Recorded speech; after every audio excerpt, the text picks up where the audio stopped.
Amy, let me tell you about a magical place that is so exactly designed to be enclosed space, year-round fun for the whole family that I bet you already know what I'm going to say before I even say the name. Let's say it together on 3. 1, 2, 3.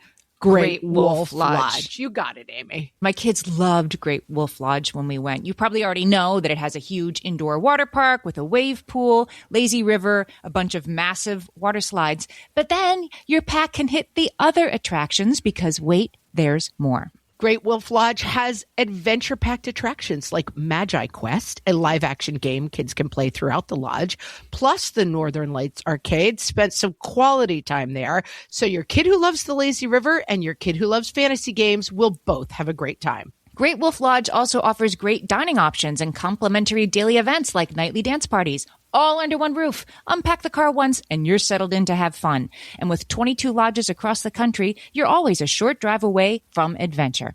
We've both had such great times at Great Wolf Lodge, so bring your pack together at a lodge near you. Learn more at greatwolf.com and strengthen the pack. What an adventure Minnie had. What fresh hell. Laughing in the face of motherhood. He had to have Mr. Potato Head's right arm in his hand at all times. With Margaret Ables and Amy Wilson. How is she going to find like one eye-infected fish at Petco? They don't really carry those. A podcast that solves today's parenting dilemmas so you don't have to. You don't want to get an unexpected visit from Tortellini in the middle of the night. Hello, everyone, and welcome to What Fresh Hell, Laughing in the Face of Motherhood. This is Margaret. And this is Amy. Today we're talking about the best, most crazy, most beyond the pale things that you have done for your kids. This episode idea was suggested by Erica on Instagram. She sent us a DM to What Fresh Hellcast, and she said that we should do an episode on the crazy things we've done for our kids. Erica said, I bet it could generate some hilarious stories of things gone sideways, but also serious conversation of just how far a mother's love extends. And let's be clear, we went to our Facebook page, facebook.com/groups/whatfreshhellcast. And that's exactly what we got. That's what you got. Yeah. A lot of people wanted to point out, I believe correctly, Amy, that just being a mom is already, you've already knocked this category out of the ballpark. Okay. Sarah tore her carotid artery on the left side of her brain while pushing out her baby and had an aneurysm. So she really did go above and beyond as her first act. I'm hoping she's better now. She's commenting on our Facebook page, so I'm hoping it's going okay. The aneurysm is resolved itself. That's true. As you're becoming a mother, you're over-delivering in the delivery room. It's already happening for you. Right. Like almost by definition. Yeah, I do feel like there are a lot of things that people talk about in life, like, oh, and then you have a baby. And it's like, well, let's not just skip right over that, because it is an incredibly difficult process that I am still talking to my doctor about daily as I have different problems. And she's like, well, yeah, I've been having some acid reflux problems. And she's pointing out, like, yeah, your stomach was basically like in between your lungs for 9 months at a time, every 18 months for 5 years of your life. So the fact that your stomach is now not working correctly is not what I would call shocking. I just had an ultrasound of my insides that took a while because they're like, can't find this part. Like, it's all in there. Clearly I had kids, but nothing is where it used to be. And the ultrasound technician said, it's fine. It's a lot of organs to fit in a very tiny place in a woman. So no wonder they're all hiding. So yeah. Yeah. And then you put another person in there with them for 9 months. I mean, I guess really for 3 months towards the end.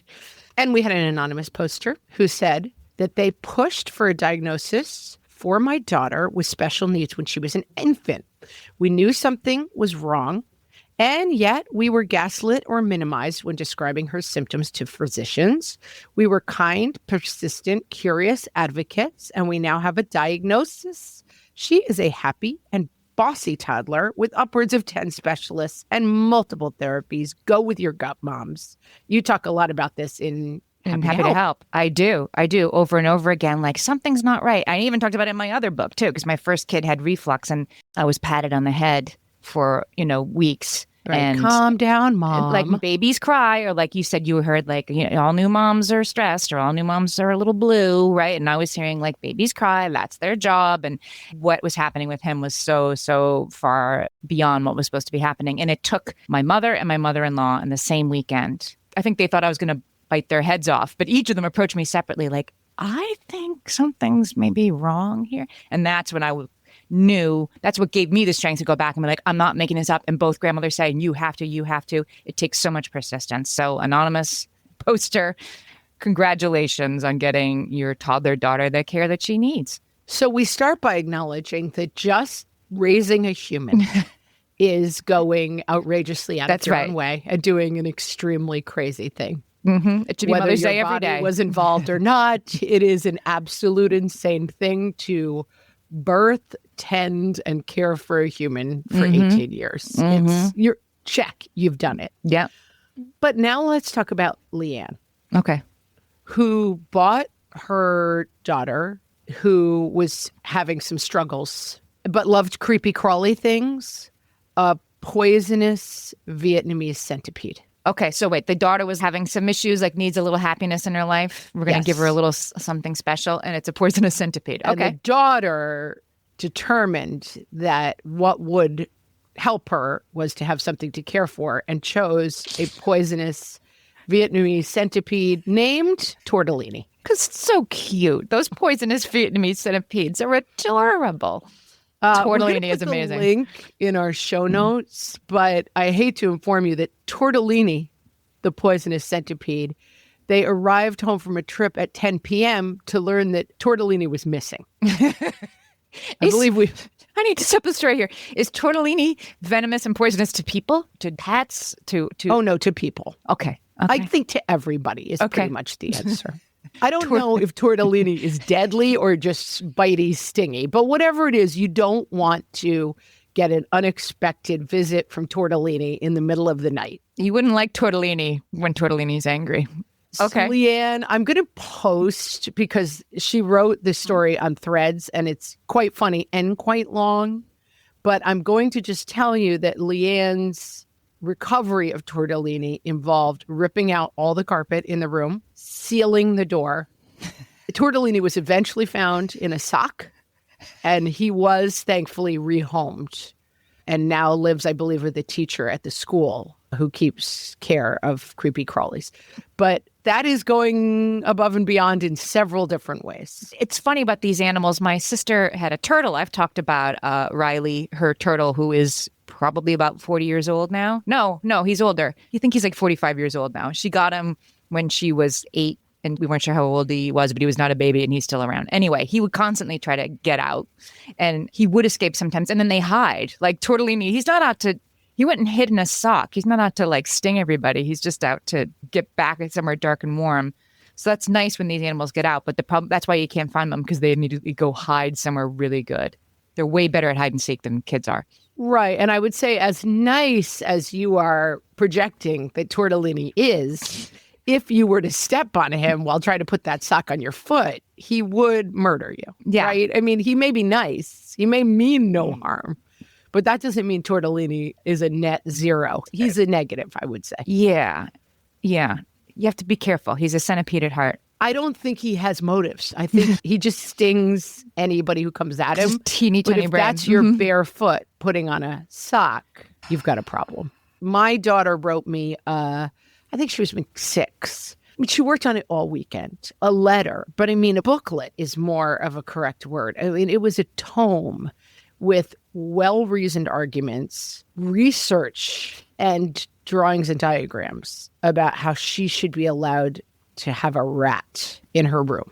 And I was like, in the movie version, the mom's heart is melted by all of this beautiful work. And the mom is like, yes. And Ratatouille comes and live with them and they all live happily ever after. But that is not what happened in my case. I was like, there's literally no way I could sleep at night knowing there was a rat in my house. There's no way. Never going to happen. We got a fish. I mean, this is the things you do for your kids. My daughter was in the hospital. And of course, you're in that moment where like anything to make the kid happy. And one of the teachers came to visit and she did ask first, this is definitely an opt-in thing. So she did the right thing. Is it okay if I bring your daughter a fish as a gift? And I will, again, it was like anything to lighten the mood right now. Yes. So she bought a fish. And let me tell you, the things that I did cleaning that tank. Eventually, it was named Nina Y Underwater was the name of this fish. And we didn't clean it enough because I was dealing with a sick kid. And so eventually Nina had like an eye infection. It's like, and I have a fish to deal with. So beware of any pet, especially one that's poisonous. Nina has long swum off to the oceans in the sky. Yeah, right? Nina didn't make it. We were away for the weekend and our babysitter was keeping the fish. And she texted me in a complete panic because Nina had swum to the fish tank in the sky while we were gone for the weekend, and she was going to do a replacement, but she couldn't because Nina had one bug eye from this infection. So how was she going to find like an eye infected fish at Petco? They don't really carry those. Anyway, I was like, I think it's okay. And my daughter was like, oh yeah. Like everybody was like, yeah, it's okay. Yeah. Bye, Nina. It's fine. Yeah. I started this post giving the example of my the lovies that your kids have when they're little. Yeah. I have 3 kids and 2 of them still have their lovies from when they're little. My oldest had a bear who was blue, whose name was Blue Bear. And then my daughter had a blanket. And then my son had a lovey named Elmo, but Elmo disappeared at some point and we lost track of Elmo and it wasn't that big a deal. Well, sometimes it surprises you, right? You're like, oh no, like Elmo's missing. And then it quickly becomes evident everybody's okay that Nina swam away. Perfect personalities. Mm-hmm. My oldest still has Blue Bear. I mean, doesn't sleep with him or anything, but like, Blue Bear survived. My oldest is like organized, knows where his stuff is. And we bought a second Blue Bear early on to try to outfox. And we tried to keep them in rotation. Mm-hmm. And I want to say my son was 6 months old. I don't know. When we tried to put new Blue Bear in rotation, he threw it right out of the crib. He knew what was up. He's like, that's not Blue Bear. Didn't smell even right. Bother. It looked exactly the same brand, same everything. And that bear, for some reason, got named T-Bear. And we had Blue Bear and T-Bear for a while. But T-Bear never replaced Blue Bear. No, didn't rate. But my niece had, when she was probably 2 or 3 years old, a squid whose name was Squiddy. And Squiddy went everywhere.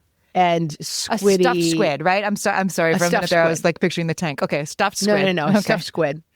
And named Squiddy. Squiddy went everywhere. And at some point, they were on a road trip. They lived in Chicago. We lived in New York, and they used to drive it. Driving back to Chicago, and they realized 2 hours late that Squiddy had been left at a rest stop. And my sister-in-law was like, we're going back. And so they drove 4 hours to go recover Squiddy. Oh, my gosh.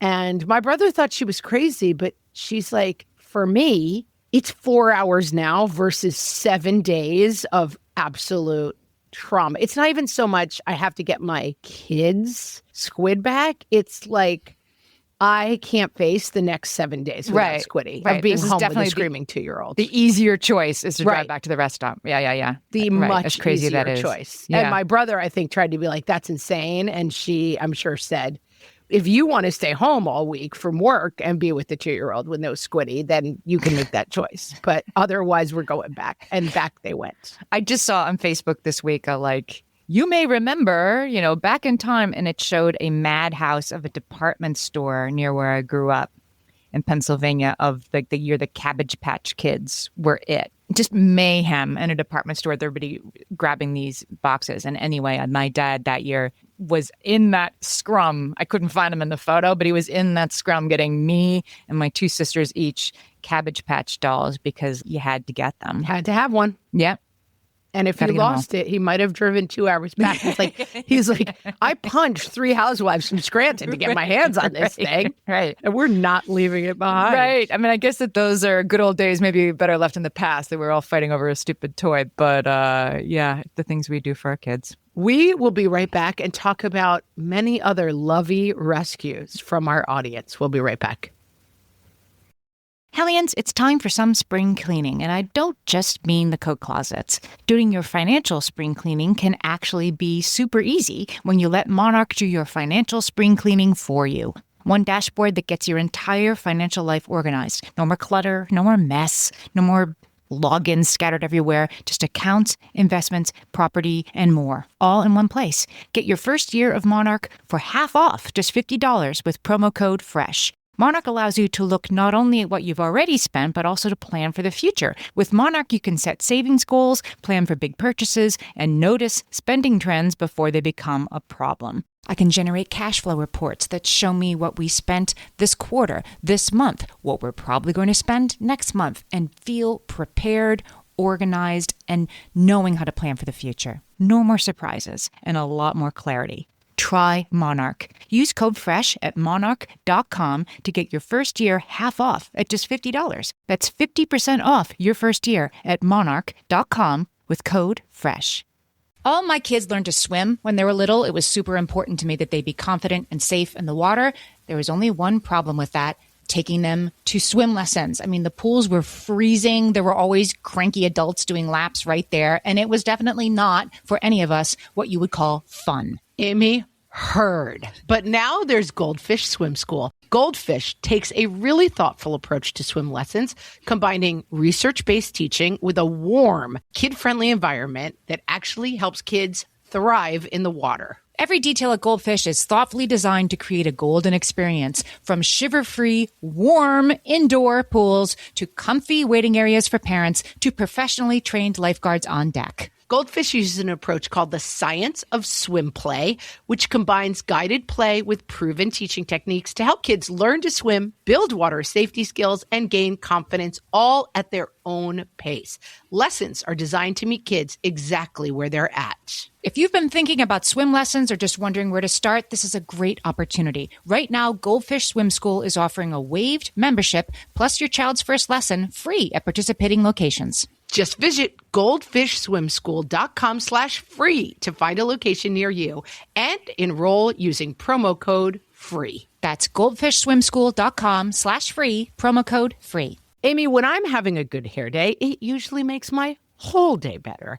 And that's why on every day, I'm taking Nutrafol. Nutrafol is the #1 dermatologist-recommended hair growth supplement brand, and it's the #1 hair growth supplement brand personally used by dermatologists. Nutrafol's hair growth supplements are peer-reviewed, NSF certified for sport, and clinically tested. Nutrafol offers multiple formulas for men and women, tailored to different life stages and lifestyle factors, so you get support that's actually right for you. Adding Nutrafol to your daily routine is easy.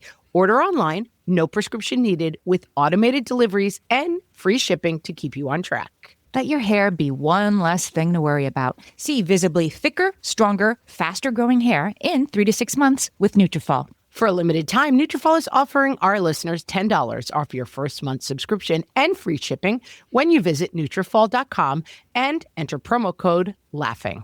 That's Nutrafol.com, spelled Nutrafol.com, promo code LAUGHING.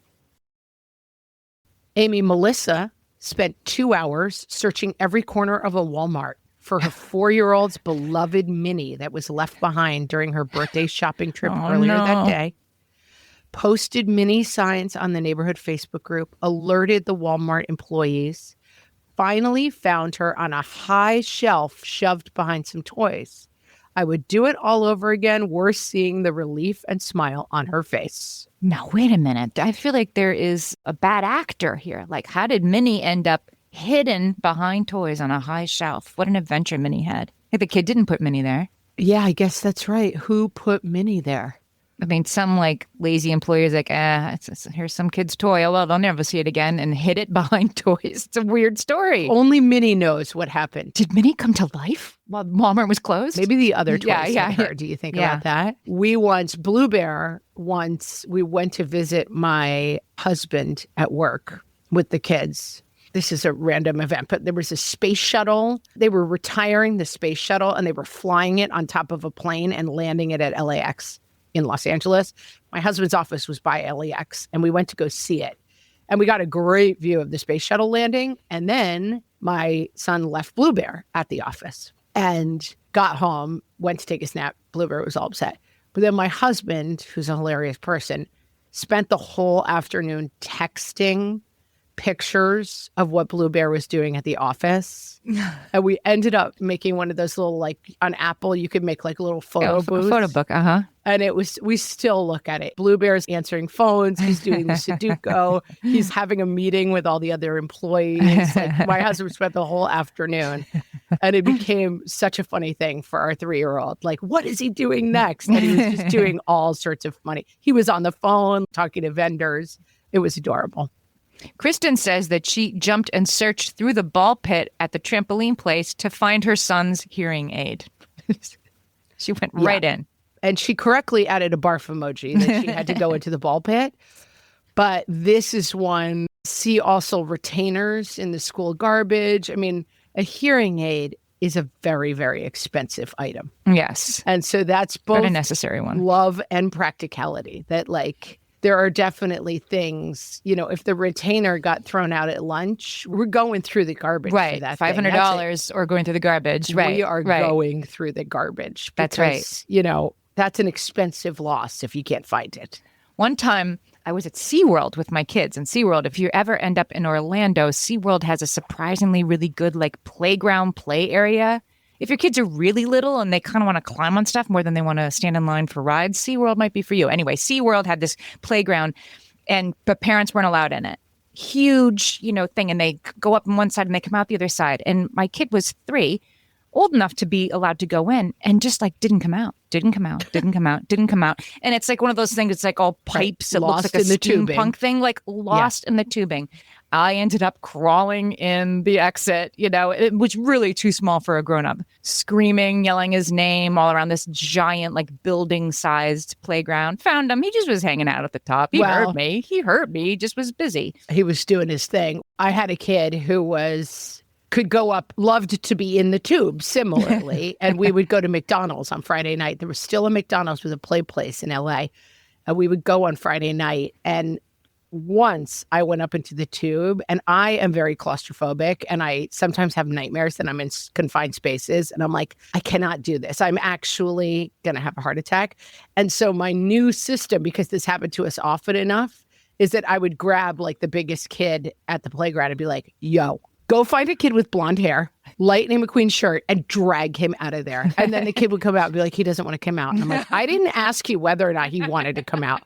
I said, go find a kid with blonde hair, Lightning McQueen shirt, and drag him out. And like this 10-year-old would come out dragging my 3-year-old. It was so funny. I was like, do not take no for an answer, kid. Oh, that's so funny. Just like Tortellini, these kids like lost inside the maze. They're like, they're not lost. They just don't want to be found. They found a really good hiding spot up there at the top of the maze. Yeah, and like who wouldn't want to hang out in the McDonald's tube and eat someone's leftover French fries up there forever? I mean, it's a utopia. magical land. Parents can't find you, right? Until they come crawling up the wrong way. Kara, son lost a lovey during a mountain hike. She hiked almost back to the top to find and retrieve it. I would say do not take lovies on a hike, people. And Tina, she goes camping, picture this, with her 5-year-old daughter, who loves to draw on little scraps of paper. She put her beloved drawing in the pocket of the tent, and then there's a 50-mile-an-hour windstorm. Oh, no. The campsite is destroyed. The tents break, and there's a dumpster just full of destroyed tents. When the 5-year-old starts screaming bloody murder, that her scrap of paper is gone forever in the destroyed tent. Husband dumpster dives in the wind with everyone's tents folded like origami, finds theirs, digs for the pocket, and retrieves the scrap of paper.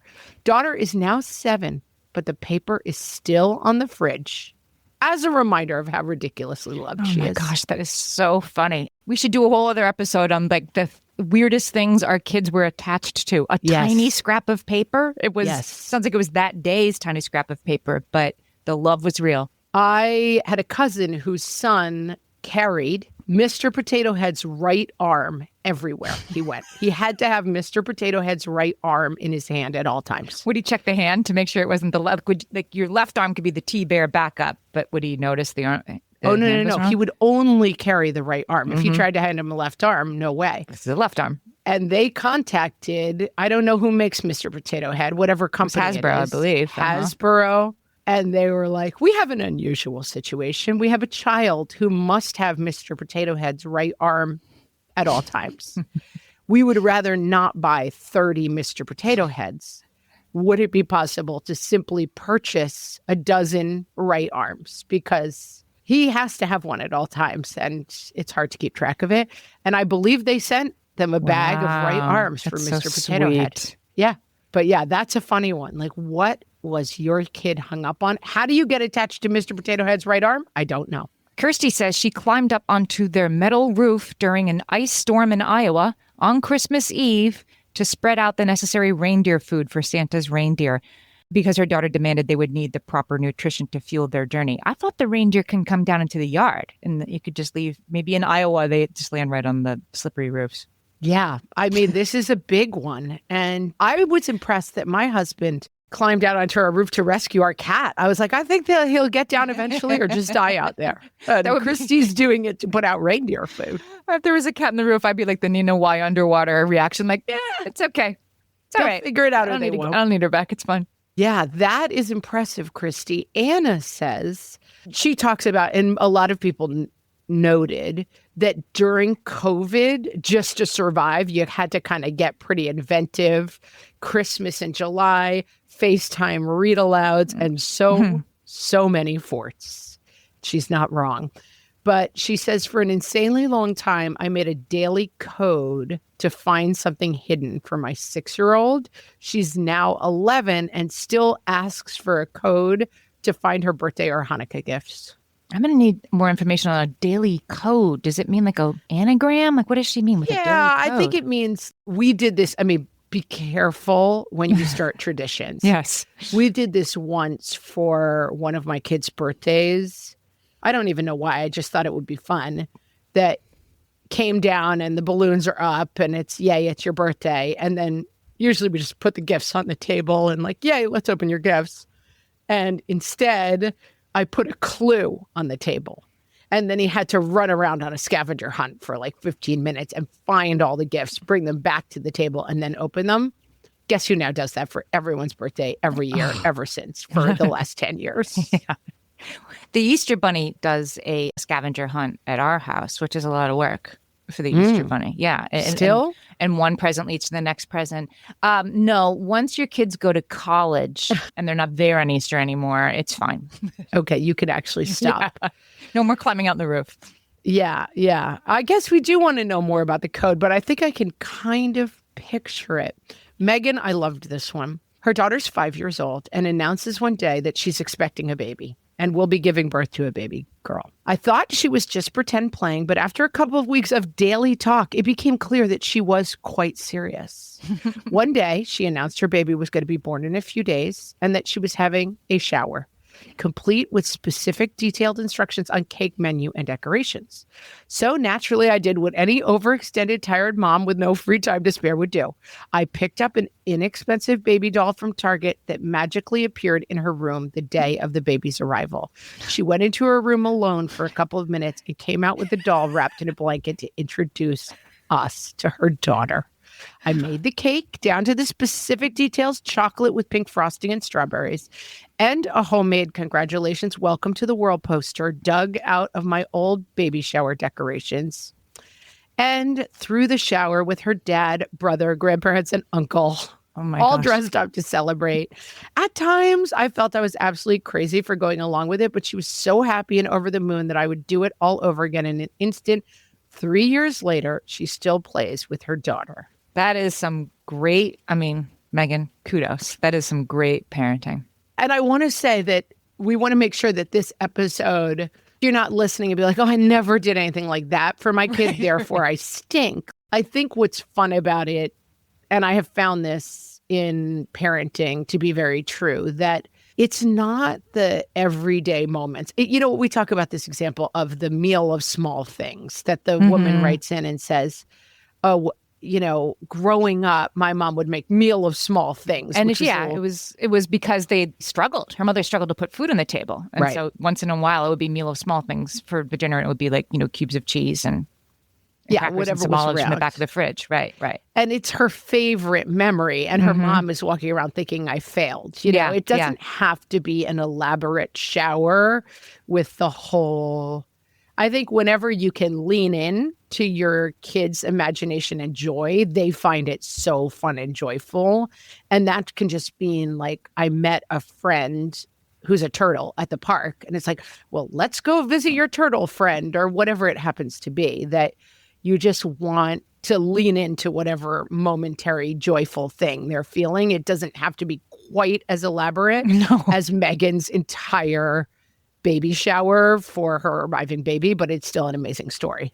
I was really into my imaginary friends when I was little. I had two named Surprises me not at all. One was named Kathy, and then there was another one. I don't remember Kathy's name, which is terrible. They were my best friends. Your besties. But there were two of them, and I talked about them all the time. And one day, I mean, I was 2, but I was a very verbal 2-year-old, so I explained to my parents that they were coming over for dinner, but we had to go get them at their house. And my parents, and I was an only child at the time.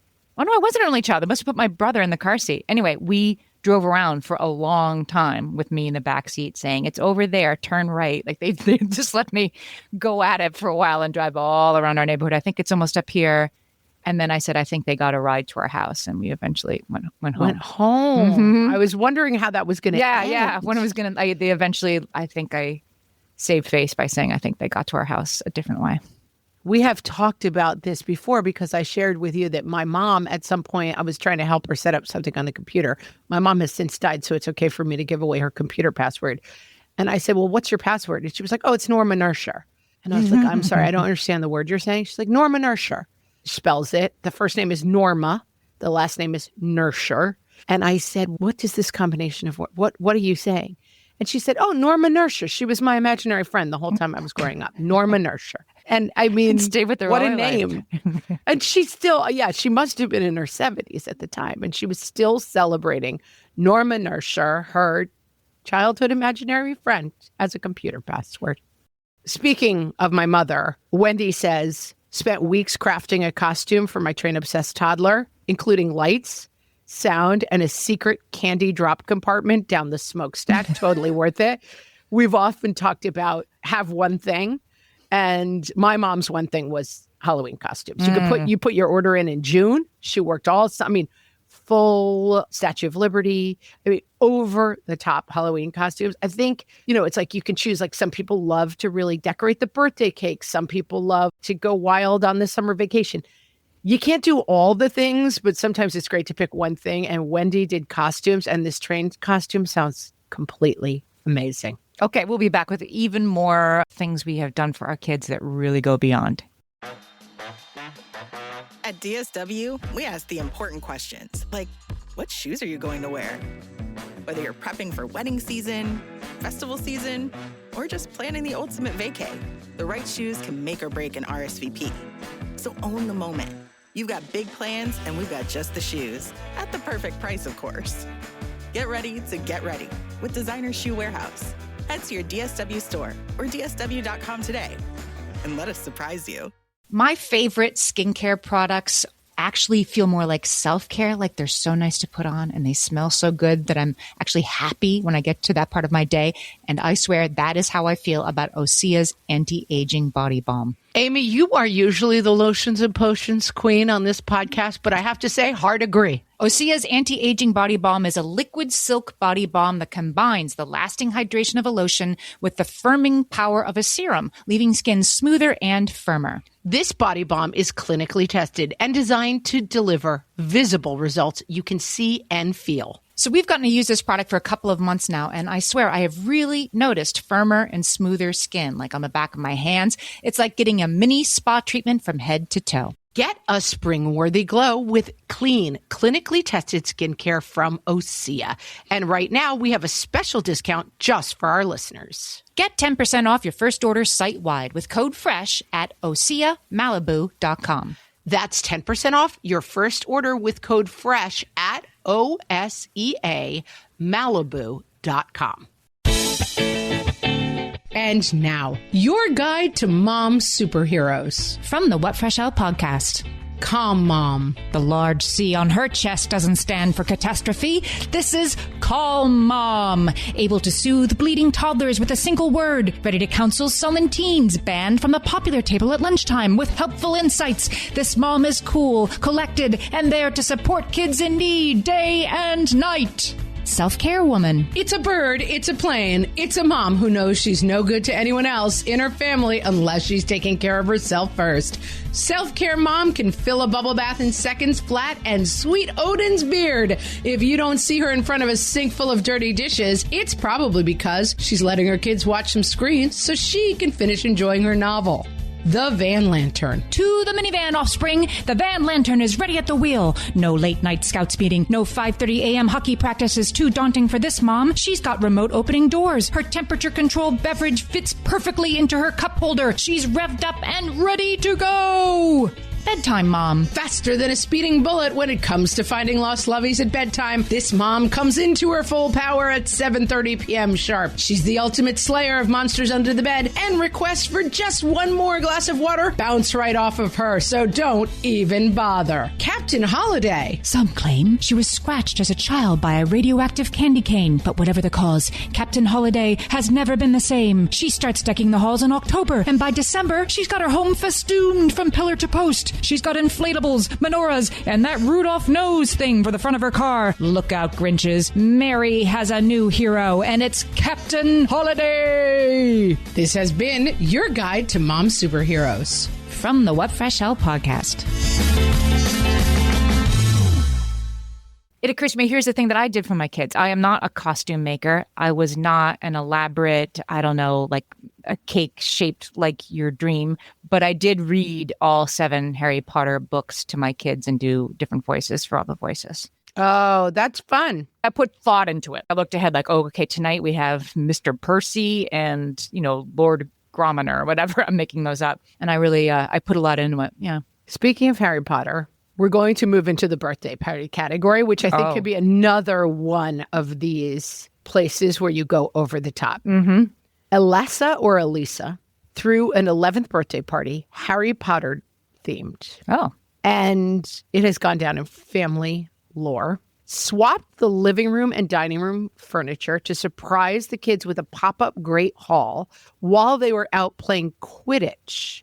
Did a trip to Honeydukes for Bernie Bot's Every Favored Bean challenge.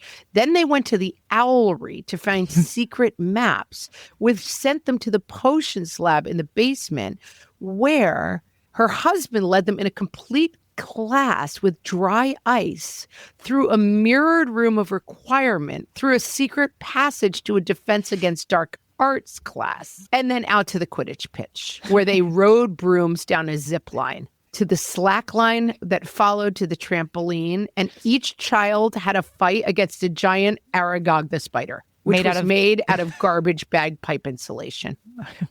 Okay. They beat him like a piñata until a balloon inside revealed the snitch used for Quidditch.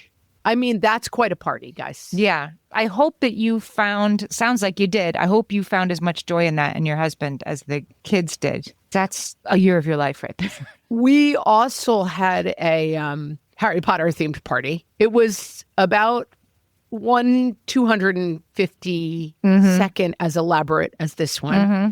We did do the zip line, and we attached a broom so that they could fly on the zip line, which I thought was extremely clever, until like the second kid on the broom hit another kid in the head with the broom as they were flying by. It was like the broom was low down so that it would look like they were riding it. And then some kid tried to run under it and got hit in the head with the broom. So we had to take the broom off of it and, care for the wounded child. Oh, no. So ours didn't go quite as amazingly. Mary says when her son was 18 months old, he became obsessed with Wheel of Fortune, as one does.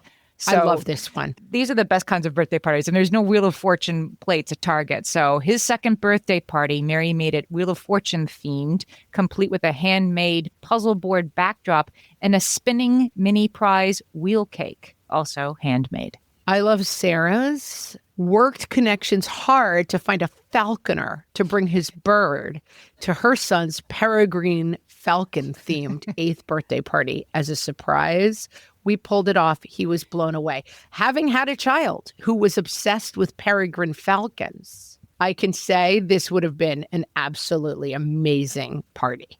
I happen to love, it's kind of like the old picture of all the girls dressed as the princess and one kid dressed as a hot dog. Like, Yeah. I love when you see those parties where it's like venomous centipede, themed or whatever, like kids who are kind of very much into their own thing. There's something very adorable about it. Joy created an Alice in Wonderland Mad Hatter themed tea party for a 2-year-old's birthday. During the pandemic, I was obviously compensating for the lack of social life. I spent months making centerpieces using teacups that I had glued together so it looked like they were falling over and frozen in midair, crafted life-size flowers, and just went absolutely crazy with the theme decor. She won't even remember it, but it was all of my love pouring out in party form. That's sweet. Well, good pictures, I suppose. Great pictures. And I do think that I was talking to a guest, now I can't actually remember what guest it was, about they grew up without a ton of money and that their mom would get up early and go chalk the soccer field, and then they were able to play soccer for free. And that they would complain when they were kids, like, well, there's no one here to make us breakfast. And it's kind of embarrassing that, why are you doing that? And that as an adult, they look back and think their mom, who was tired and had a job and had a million other things to do, was chalking the soccer field. And believe me, your 2-year-old, your 8-year-old, your 11-year-old is not necessarily going to say like, wow, I really realized the months that went into that. I think they're probably going to spend a lot of time being like, why are you so extra? Probably. Right. Or they're just going to move on with their day. But they are going to remember when they're older, like, wow, somebody did that for me. It's pretty cool. Jennifer's kid invited Santa to her own 6th birthday party. She gave him the invitation. She went to see Santa at Christmas time and said, by the way, my birthday is in February and I hope you can come. The real Santa couldn't do it. Clearly, he was on vacation in February. He doesn't start work again for the next year till March. But they hired somebody who could dress up like Santa, rang the doorbell on her birthday, hung out at the party, brought some cookies that the real Mrs. Claus had baked, and a photo album of how things look at the North Pole. She's 12, and she still thinks that Santa might actually come to her house again on her birthday. I mean, I love that one. It's very cute. It's just that moment where you're like, guys, I'm leaning in. I don't know. You just get that thing of, I'm definitely this person. And once I start, I can go a little crazy, but I love it. It's like, hey, if we're going to, now let's make the car look like a dragon and drive the kids around in it. Once I get going, I keep going. Mariah's is a little more practical. It's not gluing teacups, but it's still an amazing skill. She has gotten really good at catching her son's vomit. Her son, chronic puker as a toddler, and she learned to read his face and act fast. I never knew when it would hit, couldn't always reach, but she was very good at reading his cues, saved a lot of mess. Yeah. In the Again, carpeted this car. is like, do you want to do this? No. Do you want to take the car in to be detailed and then still have it smell? Also no. So this is like, it's the least worst choice in this moment is to And catch also, it. it's a really and recognizable skill. That like the ability to look at a kid's face and say that kid is about to puke and action needs to be taken is a skill that is hard to put on a resume, but wow, is it valuable, and wow, do we respect that skill. Yeah, and it is a parenting, like I never knew how to read dogs until I had a dog. Like when a dog is running at you, I now can obviously tell if this is a friendly dog or not. I don't know, you just read it once you have a dog. And this is definitely something only the mother can read the face of a kid who is just about to throw up. Anna Lynn has a similar. Flying home from Portugal, my husband spent about half the flight coming home in a squat holding my daughter over the airplane toilet so she wouldn't fall in. Okay. She was 4 at the time, terrified of airplane bathrooms, which, by the way, really fair point. Loud flush. Child. Yeah. And also, like, just the complete certainty that it flushes out the side of the plane and you'll just go flying out with it. I mean, felt it. They went back and forth from their seats to the bathroom until she finally went. I tried to help, but she refused to go with me and said, you can't keep me safe like Papa can. Order another drink, Annalyn. Sounds like you're off the hook. Exactly. Always take the opportunity when it's spouse's turn. And I guess she went over and over again because she was having like stage fright. She couldn't. She was probably too scared to go, of course. So it was multiple trips. And I'm sure every trip involved a tremendous amount of crying and not being able to go because you're too frightened. Right. And good job to Annalyn's spouse who took care of it and kept the child from being flung from the airplane when the toilet flushed. You know, this is an important one to close on because despite our best efforts to do the most wonderful things for our children, just give them everything they ever desired, it doesn't always work out. No. Christine says, I had twins so that my older daughter would have siblings to play with. It backfired. She hates them. First of all, Christine, great try. Really good try. At least you tried. Yeah. And this is a great it's twins. point. They can play with each other. That sometimes you throw the 18-month prepared Harry Potter birthday party and your child announces 2 days before, I'm not into Harry Potter anymore. Right. Now I'm into Bratz dolls. Right. And you're just completely out of luck. Like there's a whole other episode in we tried to go out of the way and it blew up spectacularly. And Christine could be the kickoff post of that because certainly sometimes we try to do nice things for our kids and we get absolutely nothing or total disaster in return. My daughter had an injury in 4th grade and her class went on a trip to Philadelphia and I didn't want her to not be able to go. So this was the same after she'd been in the hospital and got the bug-eyed fish. So anyway, she's going on this trip to Philadelphia. And so I went on the overnight trip to Philadelphia too so this kid could go. Anyway, old Philadelphia is not the most handicapped accessible city in the world, as it turns out. And I spent like 2 days carrying my kid around the Liberty Bell and all these places in Philadelphia, like Tiny Tim on my back, because there was nowhere to like have somebody pull up and drop her off. So I just had to like carry her from the Liberty Bell to like Benjamin Franklin's house because she was too tired on her crutches after, 4 hours. And I did it. And I don't even know if she remembers, but I sure do.